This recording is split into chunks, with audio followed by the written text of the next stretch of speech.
Welcome to M&A Unpacked, the weekly show where we bring on experts in MSP M&A, case studies from those who have gone through or are going through the process of and top M&A business minds to help you maximize the value of your MSP, whether you're buying, selling, or just trying to improve your business. Please make sure to subscribe to the Kaseya YouTube channel so you know when new episodes drop, and you can even save the M&A Unpacked playlist for easy access. So today I'm really pleased to be joined by a man here who needs really no introduction. Tim Conkle, from the founder of the 20 MSP.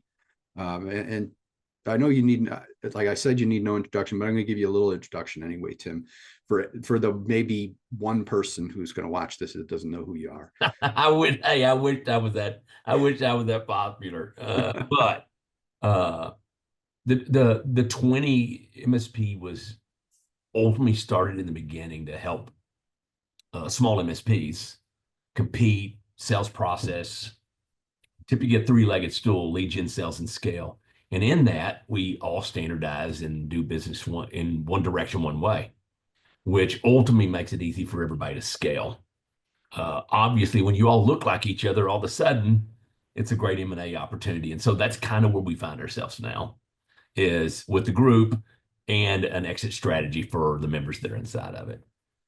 Yeah, and you guys are like wildly successful. It's been really cool to watch. I've known you for a very long time. I remember you from when you were just an MSP and when you Yeah, started yeah.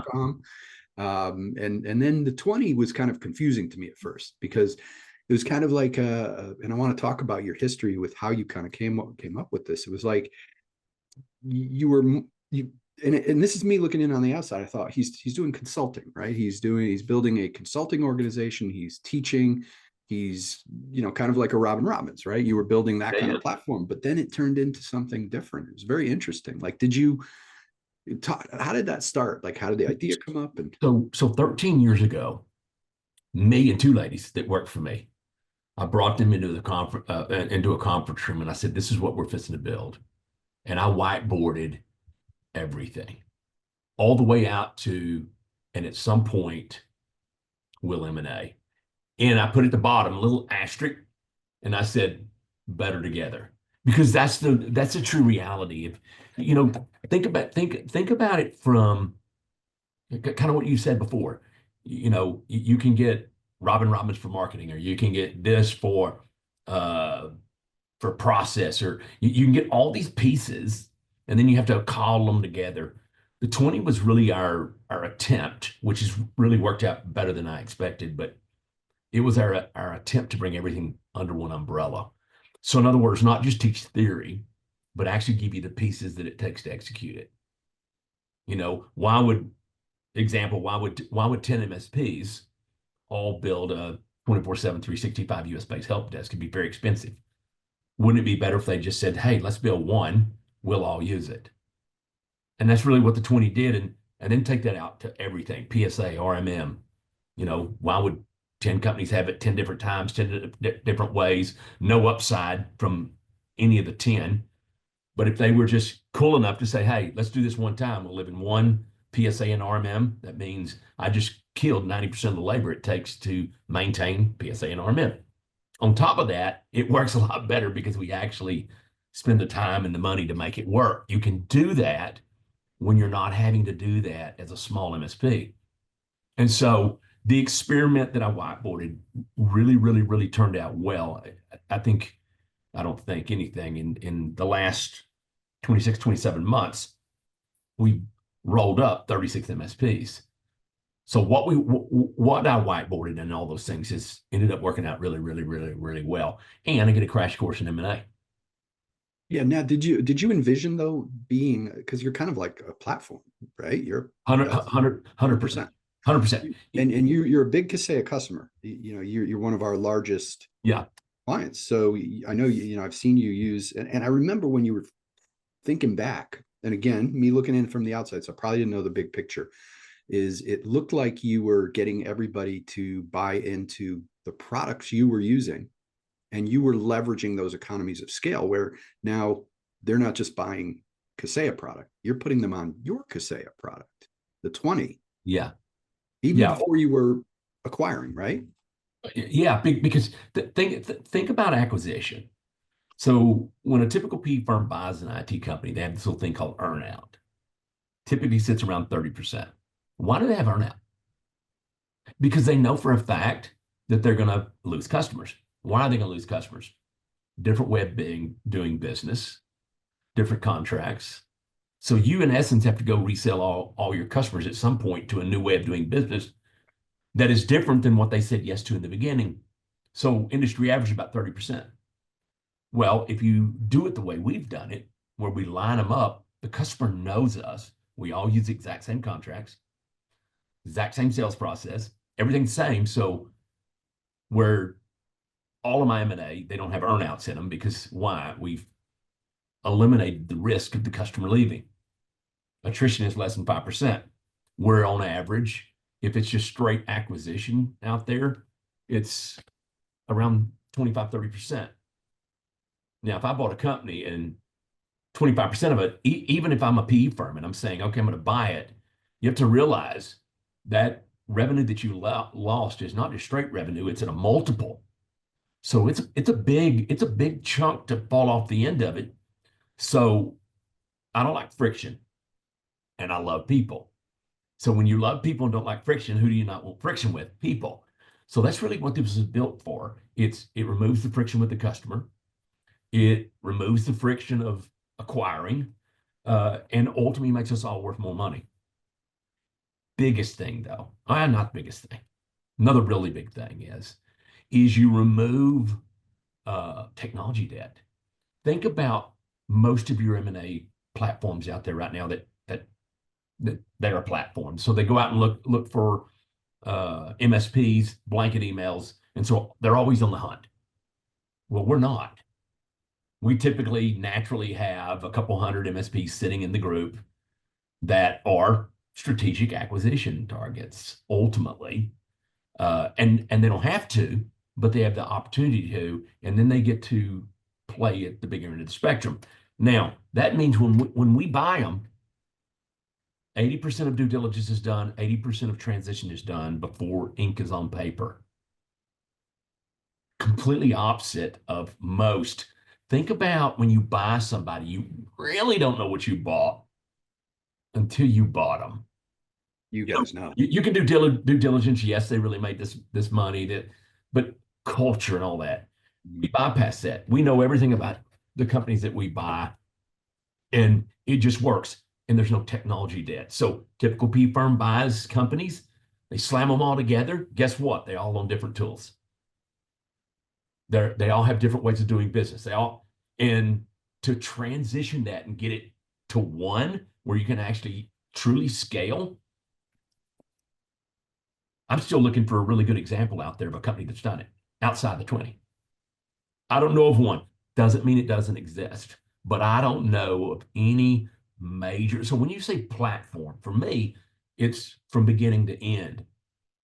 So I honestly believe this is a true platform where the others is just they bought a big MSP and they're bolting another one's on and they hope they make a platform at some point when they get everybody lined up. I just didn't want to go through all those headaches. And if you did it that way and you get ready to sell, who's going to pay for all that technology debt at some point? Yeah, so that was a really, really long answer to a little bitty short question. This is a great answer, and it really explains a lot.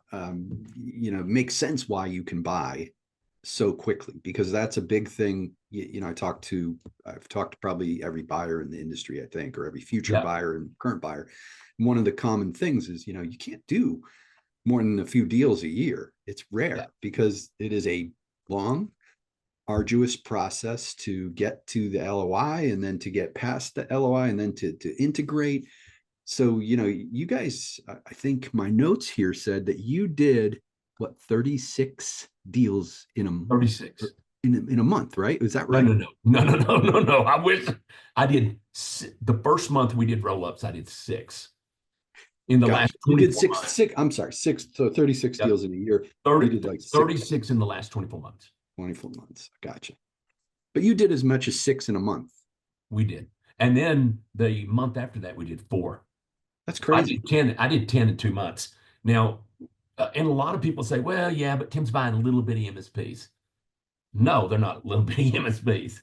You know, the first 10 we bought probably averaged 3 million a piece. Now, a lot of PE firms are like, well, I don't want to buy a $3 million company because it takes as much to integrate that as it does Yeah. a 15 million. The problem is there's very few $15 million MSPs for sale, which means you squeeze your pipeline down really, really tight. In mine, it takes less work for me to do 5, say 6, than it does to take them to buy one $15 million one. Now, I could give you a lot of mathematical side of that equation as well, but I won't today. But it's we've gotten really, really good at transition. So the first 6 we bought, 60 days later, there's totally integrated. Everything. Wow. 4 that bought after that, within 60 days, completely integrated. And when we talk about integrated, I'm talking about tool set, standard, the whole ball of wax, right? So we've pre-done it because we put them in the group and we've created a standard. Everybody lives by the standard. So what in essence you have is a couple hundred companies that look exactly like you. Now, if you told any PE firm, I've got 200 companies that look exactly the same and they're on the same tool set and all you have to do is buy them, they'd rip the doors off the building. You know, Yeah. especially if you told them that you could buy. So 200, I think, would take 3 years. In 3 years, you could buy. Now, I think the pace gets dangerous. I don't think you do that, but it just shows you the path of what you can do. And ultimately, it's just a machine or a platform. Yep. And you so if an MSP is interested in being in the 20, maybe they don't want to be bought. They want to, but they come in knowing that it's possible you can get bought, but they're coming in because you're helping them to grow. You're helping them to systematize. Not just grow. We're helping mature them. We're helping make them better. I mean, how many $3-4 million MSPs that do you know that have a full 100% live answer 24/7 365 year-round help desk? Right. Well, if you're going to go compete with somebody like one of the big regionals and they come in and they say we have all these things and you come in and you're 5 people in a building, you can't even compete at parity. So really what I'm trying to do is I'm trying to give a path for a small MSP, 1, to compete at parity, 2, to become more mature, 3, just overall build out a really good self-sustaining MSP. Now, if they choose to stay in the group, or let me back up. If they just want to stay in the group and just benefit off all of that stuff, you're welcome to do that. Everybody wants to exit at a different time and space. The cool part is if you have an exit strategy where you know that you can get the highest multiple for your company and you get to reinvest back in the top of the umbrella. So a lot of M&A companies, they keep each company they buy separate, right? Which means then they don't collaborate together, which means there's no scale. You can't do anything hardly that way. With ours, you can do all that stuff because I line everybody up. All boats rise together of the people that invest back in the company. It's at the top of the umbrella. So it doesn't matter what we do. If we grow organic, if we grow by M&A, if we grow by new members, all that stuff, all boats rise. It was important for me because now every MSP that we roll up, what is his goal? To sell more end clients, to find me M&A targets or our members, rinse, repeat, rinse, repeat, rinse, repeat, because all boats rise together. It's for buyers, for future buyers and current buyers who are looking to maybe bought one and they want to kind of now expand. This is just a great formula. Like if I was an MSP today, I would be copying your formula for sure. If I wasn't, I would definitely be in the 20. No doubt about that. And I would be just inserting myself into your brain. I know that sounds weird and disgusting probably, but I would want to copy your framework. Here's what I tell people all the time. only a fool follows in the footsteps of someone that's not going where they are or hasn't been there. So think about this for a minute. If you're an MSP out there and you're thinking, oh my God, I really want to learn how to build a nice MSP.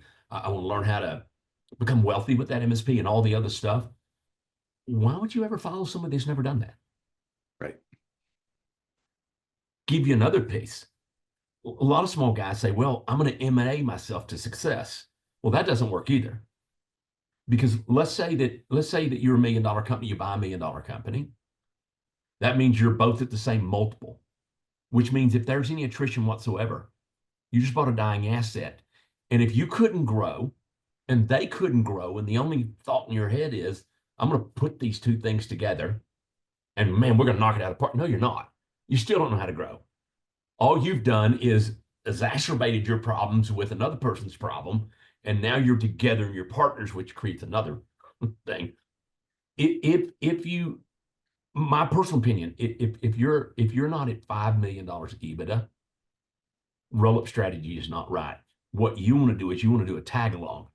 You want to tag along on a roll-up with a 20, or you want to tag along with a roll-up with New Charter or somebody like that, because at least then you get the tools and the pieces. Right. Versus just find another guy that looks exactly like you that has no growth. If you look at the MSP that we've built, we're netting around 14% organic growth, which is unheard of at scale. Right. You know, but it's because my MSP was a growth MSP. I'm more of a sales type person versus technical. So everything about me was, okay, how do we create a robust MSP? One, the phone rings. In other words, I have opportunity. Two, we have a sales process that's different than everybody else's. So when I go into a meeting, I've got a true unique sales proposition, not poly-parroting the same thing every other MSP says. And third, being able to scale really, really fast and consumption and labor. I mean, all kinds of things. The group has really turned into, I'd love to say when I whiteboarded, I could see this exact. I didn't see this exact. It's much better than what I saw. It would have been good in either way, but it is so much better. And if a small MSP is out there saying, okay, I want to copy somebody, word of advice from Tim Conkle. Only real advice I can give today that I think is massively important, and probably at the base level, foundation level, probably the biggest thing an MSP should think about is follow somebody that has the recipe, not somebody that teaches theory. So if all you get from I don't want to say vendor because I'm not anti-vendor. I'm very vendor friendly. Kaseya, I mean, we use a lot of product from Kaseya. But if you're going to pay somebody to teach you how to grow an MSP, how to package your offering and all those things, I would never pay someone that has not built a company that I want to be. If I wouldn't step back and say, you know what, God, I'd love to trade my company for his, then I wouldn't pay him. Exactly. But if you want to trade, if you step back and you said, oh my God, the 20s did some incredible things, and you're an MSP, it's simple to be a part of, and you get all the benefit of being a part of that. It's really worth looking at if you're an MSP. 100%. I guess the easy way of me saying it versus just been teaching theory and giving books. We actually execute all the things. I don't teach anything that I can't show you how to execute. Right. Why? Because I've executed it all. So I can't even remember what the original question was, but it was great because you just pulled out like all my guts and throw them on the screen. Yeah, I mean, I'm always surprised at being around the industry at how many sellers or MSPs in general, whether forget if they're a buyer or seller, kind of want to shy away from M&A companies. Because they think, these guys are just going to call me. I'm like, these guys will mentor you. They have a successful blueprint. Now, some of it, and you hit the nail on the head with what you said is you've got to align with somebody that aligns with you. Yep. And you're going to meet buyers and get to know them, and you're going to go, oh, this guy's good, but have been successful, but I couldn't do what they did. I just don't vibe with that, right? Like, but you're going to find some amazing minds who are actually doing it, who know how to teach you how to run a solid business. Whether they don't want to buy you if you're not ready. They want to help you get there, though. So think about, if the 20 was just about buying people, why don't I buy them when they're little, Right. when they're cheap? Because when you teach them, you learn a lot of things about an owner and the culture of a company. When you give him every single tool it takes to succeed as an MSP, in other words, you have no excuse except I've got a little tool. I don't know. Let me see if you can see this. You see that Oh little, yeah. you see that little thing right there? Yep. The only tool that matters. And all this is you open it up and it's a mirror. Because the only thing that is really going to move an MSP to a new place or a company to a new place is the person that can change or the person that can make the decision. So when all these MSPs say, well, I could never do that. Well, no, as long as you believe that, as long as you look in the mirror every morning and believe that you're going to be who you are forever, exactly what you are, you're never going anywhere. But if you can look in the mirror and say, you know what, I can do it. And it's kind of like most people, if I ask most people right now, hey, I want you to go make me a chocolate cake right now, but I'm not going to give you the box or anything. You got to go just pick the parts and pieces for a chocolate cake up. You end up with a shit pie. Why? Because why wouldn't you just go in and buy the box with the recipe? And then some people say, well, we just like to make it from scratch. It is from scratch. All those ingredients in there are just stuff that you would have to put in there. So the point to that analogy is it's a whole lot easier to take a recipe and follow it than it is to just bounce all over the place. And then expect some expectation of where you're going. So I always tell people you have to define where you are, truthfully define where you are. If you're a $500,000 MSP, write it down on a piece of paper. I'm a $500,000 MSP. Next, define what success looks like. I want to be a $5 million MSP. Well, don't go hang around with $1 million MSPs if you want to be a $5 million MSP. But then, sometimes it's, well, that's the next step. No, that's not the next step. They're struggling with the exact same things you are. You have to find somebody that you can respect and follow. Right? Not everybody likes Tim Conkle because, my personality is pretty out there and some would say arrogant. And hopefully I don't come off that way. No. But the true reality of what I'm trying to tell people is find somebody that's built what you want and has a strategy that you want to go, that you envision being a part of. And that's who you want to align with. Otherwise, if somebody buys you and where you want to go and where they want to go is two different things, and you don't know that in the beginning, everybody knows where the 20 starts and ends. So if you can buy into that vision to completion, you know everything. You don't have to wonder, oh my God, what would it be like to be owned by them? You know what it feels like. Yeah.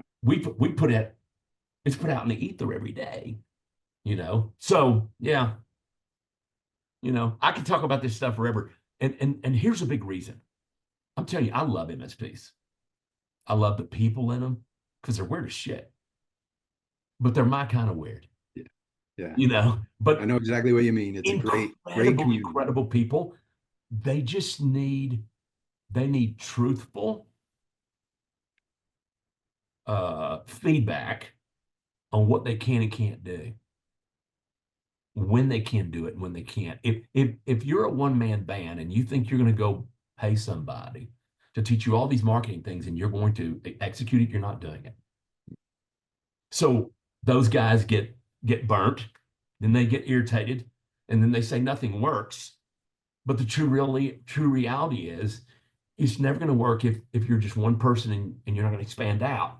So if you're that guy, 1, 2, 3, 4, 5 man company, 20 is the best place for you to go for the whole life cycle. Start, build, grow, and then what do you ultimately want? You want to build wealth? Because that's what we do for people. We build wealth, but we build IT companies, but the byproduct of it is building wealth for everyday MSPs at a faster pace and at a whole lot better success rate than by themselves. That's what it should be. How do so what kind of I think I'm gonna, as we get towards the end of an interview, I like to wrap up by asking what kind of MSP are you looking for, but you kind of spelled it out. So just kind of lay it out again, a little bit of who should be contacting you about the 20. I think if you're a $1 to $5 million company and you truly want to get to the next level, well, not even 1 million. If you're the right guy, quick story. Hopefully, yeah, please. I had a guy come in. I knew the guy. He worked for an MSP that was in the 20. He was moving back to Ohio, and he called me and he said, "Hey, I really want to start an MSP, but I got no endpoints. But please, please, please, please, please let me be in the 20." And I knew him, and I knew he would grow. And I said, "Okay." I said, "No problem." So he goes to Ohio, working out of his mother-in-law's basement. First customer he comes across is about $60,000 a month, and they've outgrown their existing. Now, what do you do with that? Well, you leverage the group. I mean, that's right. The whole point. Long story short, 18 months later, the guy's at $2 million. I just want people that really want to grow an MSP with no drama and no ego. Egos are the most expensive thing that you can have on the face of the earth. If you have an ego, you shouldn't join anything. Do your own thing. It's all about you.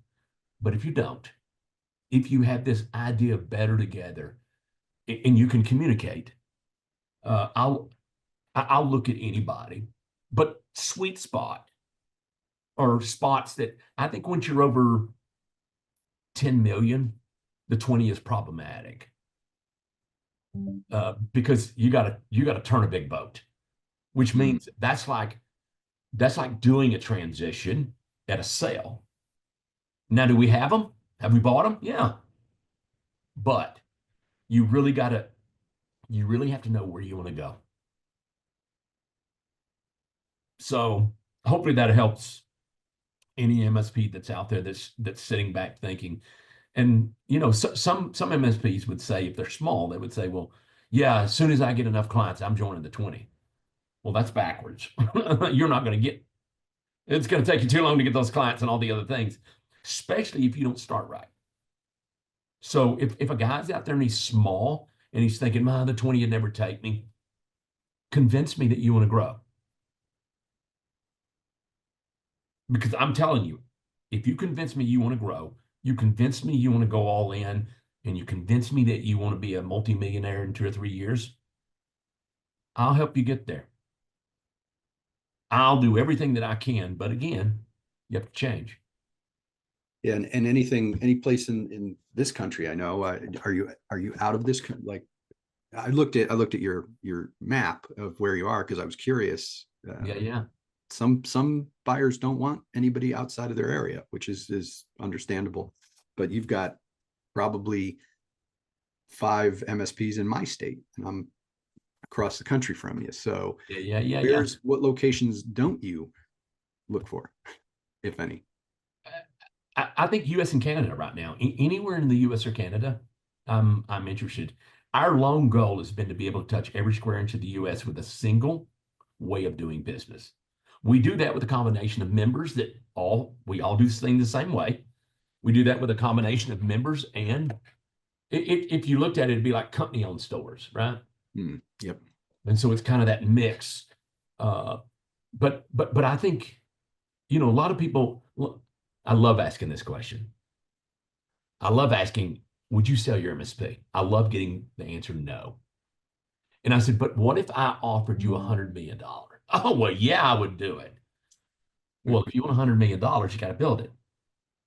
No better way to be worth 100 million. No better way to get there. But if you're realistic, there is no better way to build an MSP and exit an MSP right now than the 20. It's just not. And if there was something else, I'd tell you. I have this long-running thing I do with potential clients of mine that I sell. Now, I don't sell very often anymore, but I historically did this. One of the first statements I would make to them is, I'll give you 5 competitors of mine that can service you just as well as I can. Now, let me tell you why you need to say yes to me. I love that. You know, so if I definitively knew of something out there like the 20, or a combination of things like the 20 that could get you to the same place, I would say it. Why? Because then I would say, this is why you go with the 20 instead. The only problem is the 20 is the only company that's like this right now. Now, I do believe, and you said this earlier, being copied is one of the greatest compliments of all times.